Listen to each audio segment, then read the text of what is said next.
Hey, how's it going, Wizards? I'm finally back with a brand new video. In recent months, I've been absent due to a certain incident that may have taken place this summer in which I may have knocked over my tripod, causing my camera lens to be jammed inwards and thus unusable. Maybe. It took me 4 months to finally get the lens shipped off to Nikon and back to me. The whole ordeal cost me $140 in repair fees and a lot of hassle. Anyway, I'm back, and my friends and I are working on a film project together again. In the meantime, I'm here to present a new kind of video for my channel. So I discovered the video essay or visual essay genre this summer and took an immediate liking to it. Channels like The Nerd Writer 1 and Just Right manage to analyze things, more importantly media, in a way that I do. This like-minded breakdown of my favorite things mixed with an exposure to new and intriguing topics allows for me to feel like I'm learning without noticing. It's engaging, interesting, and easy. So I present to you my first video essay, a disambigutation of The Office, the US version of course. This video will revolve around one central thesis: The Office is the best executed comedy in existence. Now, I love sitcoms like Malcolm in the Middle, Freaks and Geeks, It's Always Sunny in Philadelphia, and My Name is Earl, for a range of reasons, and I might make a video on those shows at some point in the future as well, but I feel like The Office hits on everything a comedy should have, and then some. Whenever I watch a show, drama, or comedy, I watch it from episode 1 till the end. While many people may not think it to be true, to truly enjoy any show, any good show that is to watch it all the way through to pick up on character development, stylistic changes, and running jokes. The Office works great on a single episode viewing or an entire season binge because of the following 5 key elements. Key element number 1, characters.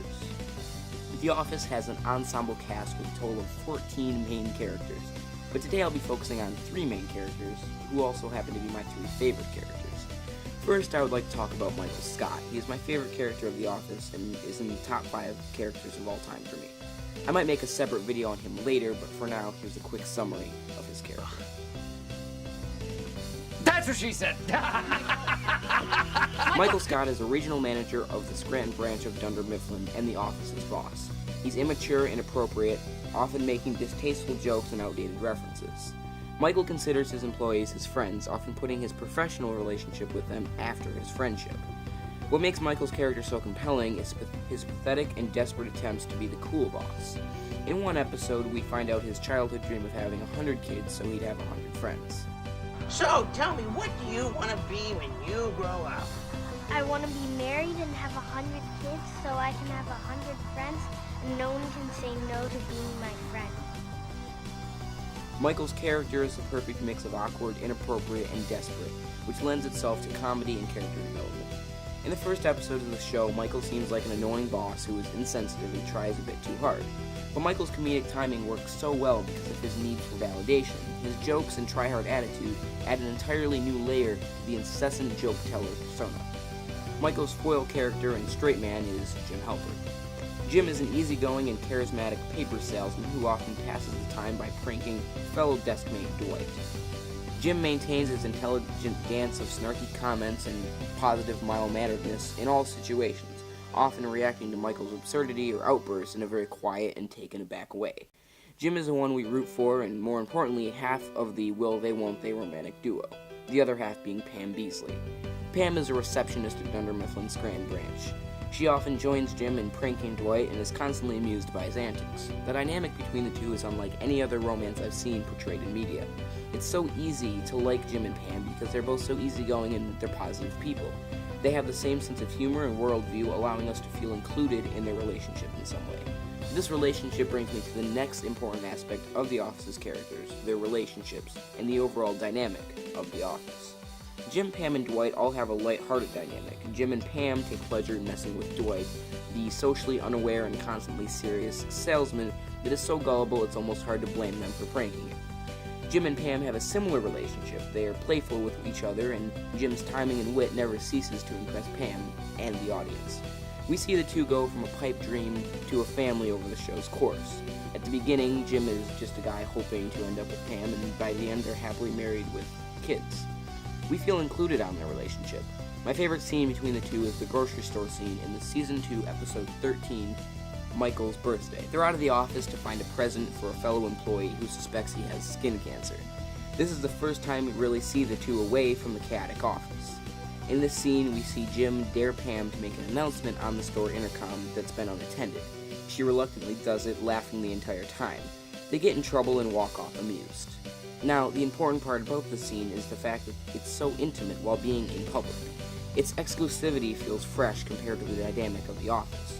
It's one example of The Office's ability to build a scene that, in a normal romantic comedy, would feel commonplace. These types of scenes are very common in the show without feeling forced or overdone. The writers use a mixture of subtlety and in-your-face romantic scenes to paint a picture of the couple's relationship. The same goes for the rest of The Office's dynamic. Key element number 2, timing. The next element of the show and what makes it so effective is its timing, both comedic and non-comedic. So to begin, I will share a quick anecdote. About a week ago, I was researching how to write a sitcom and decided to read a few scripts from my favorite shows to get a feel for the timing. I started with a script from The Office, and without imagining the characters' acting or voice inflections, I was still laughing hysterically just reading the script. The dialogue alone is masterful. Mixed with the grade A acting, it's no wonder how The Office is so funny and well received. Which brings me to the inflections of the characters. Michael is high energy and obnoxious. He delivers lines with a burst of energy at times and a faltering outcry at others. Jim's blasé about most of his lines. He takes everything as a joke, including himself. Pam is quiet, refined, and timid, and typically only breaks this when she's playing off of Jim's energy, putting even more emphasis on their relationship. Another aspect of quote-unquote character is the camera work. Cinematography is mind-bogglingly well executed. The Office uses the camera as a separate character. The jokes often land, followed by a pan over to see another character's reaction, or a simple zoom-in for emphasis. This technique has been heavily replicated, but The Office was the first show to fully embrace the mockumentary style. The camera crew is the viewer. We are watching through Michael's office window just as the camera is, and we're turning our heads to hear the dialogue from Dwight across the room, the same as the camera crew. The Office also has the interview-style lines of questioning used as a plot device to show what the characters are feeling and thinking. Shows like Modern Family, Parks and Recreations have simulated this, but it feels less organic than its predecessor, The Office. Take a look at this clip and pay attention to the camera work. 1, 2, 3, smile. Try to smile. You resolved a lot today, everybody. Think happy thoughts. All right, I'm just gonna take it on 3 whether you smile or not. 1, 2, 3. Good. Let's check that out. Ooh, okay. All right, one more. Take one more.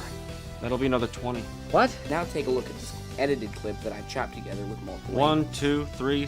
Try to smile. Think happy thoughts. All right, I'm just gonna take it on 3 whether you smile or not. 1, 2, 3. Let's check that out. Ooh, okay. All right, take one more. That'll be another 20. What? Not nearly as effective. Key element number 3 is setting. The next important element of the show is setting. Most episodes of The Office could be considered bottle episodes, or episodes that take place on one set with the same main cast. This makes things simplistic and allows us to familiarize ourselves with the Dunder Mifflin building. It also puts more emphasis on the character's feeling and the overall plot of each episode. The show doesn't jump from location to location, it stays in one spot and broadcasts each moment. We feel like we're the ones walking in through the doors to work each day with Michael. We get to know the layout of the office, where the employees' desks are, and so on.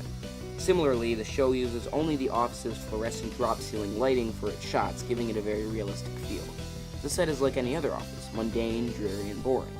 The characters are the stark contrast that bring it life. Absence of sound is also an important thing to note. The awkward moments feel far more awkward, and any other moments are amplified due to a lack of a soundtrack or much ambient noise, save the regular office sounds. The mixture of quiet office audio and lack of excessive background noise helps to further pull us into the show and laugh at every joke. Key element number 4, plot. Reason number 4 is fairly obvious, but The Office's plot for each episode feels logical and situationally funny. Furthermore, the episode plot are classic, not in a stereotypical way, but in a whole new genre of classic that The Office invented themselves.